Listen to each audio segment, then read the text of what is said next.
All right, I want to talk a little bit about our mind, body, and spirit, that of which we are. Some would call it the Holy Trinity.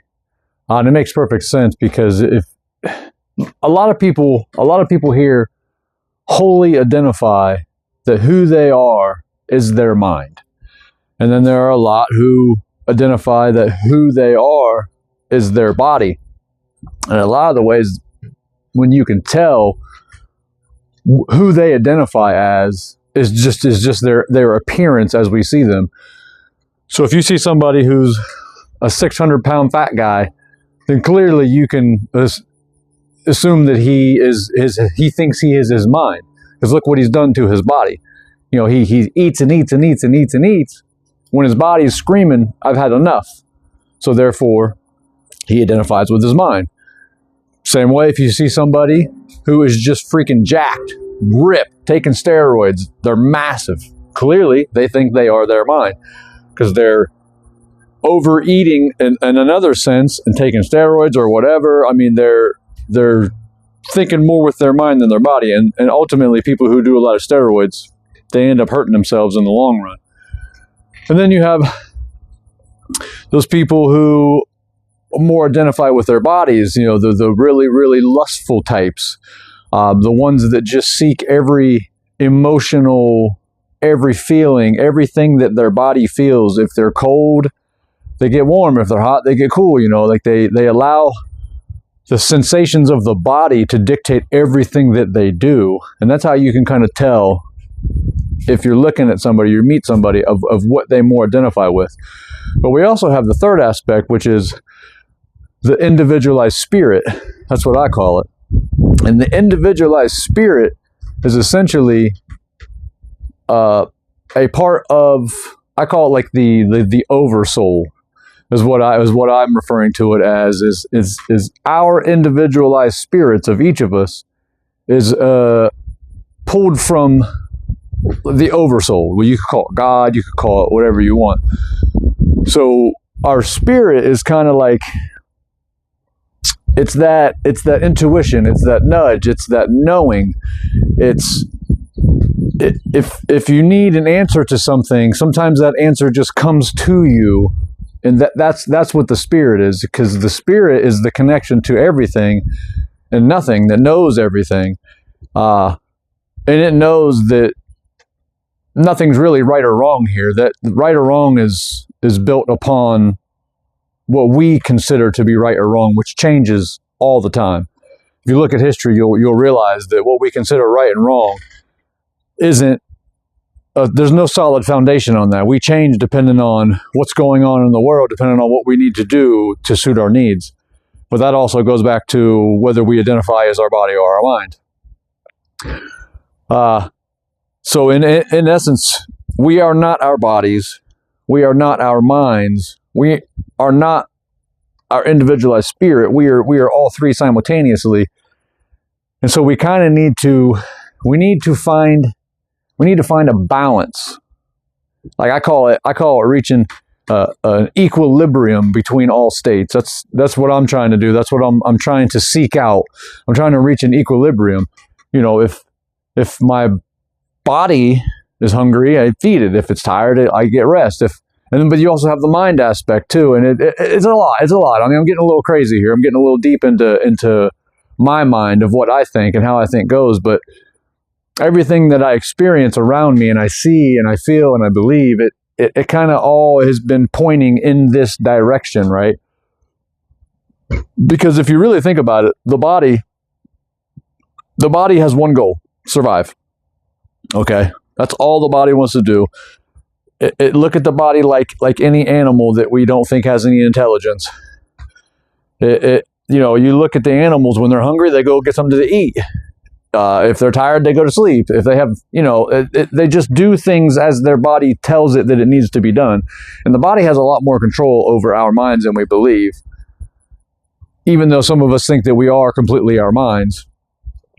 And the mind itself is crazy, because you and I both know that we can talk ourselves into and out of anything at any time. We can make ourselves right or wrong in any situation, depending on our perspective. So you can't really even trust the mind. You can't really trust the body. The body's just trying to survive. The mind's doing whatever the hell it wants, and it can go all over the place. And a lot of what our minds are is based upon how we were raised, based upon our culture, based upon the things that have happened in our lives that have changed us.